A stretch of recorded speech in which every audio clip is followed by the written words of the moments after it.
The longtime chief financial officer of Trump's family business, he pleads guilty now to a years-long tax scheme. CNN's Kara Scannell is live outside the court in New York with details on this. Kara, what happened in court? Tell us.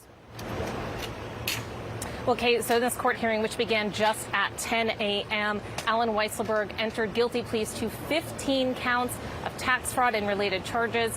According to prosecutors, Allen Weisselberg was receiving corporate benefits, including company apartments, tuition for 2 of his grandchildren, and a pair of Mercedes-Benz. Weisselberg admitted in court today that he purposely omitted these from his tax returns, and he said he did this in working with the Trump organization. So he directly implicated the Trump organization in his guilty plea today. Now, he spoke in very hushed tones, answering the judge's questions as he ran through the elements of each of these 15 counts, just saying repeatedly, "Yes, Your Honor."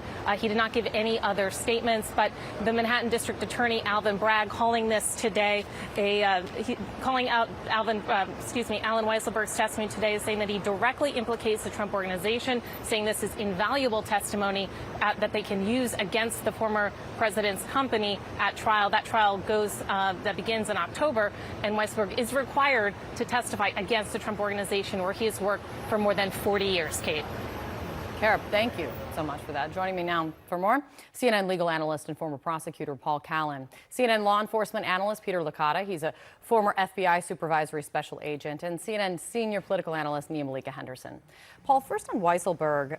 So he pleads guilty. The point of how the focus on Weisselberg all along was to try to get him to cooperate in a broader investigation into the Trump business. He's apparently not willing to cooperate with them, though, as Kara mentions, he's going to be required to testify in court. What is he doing here? What happens?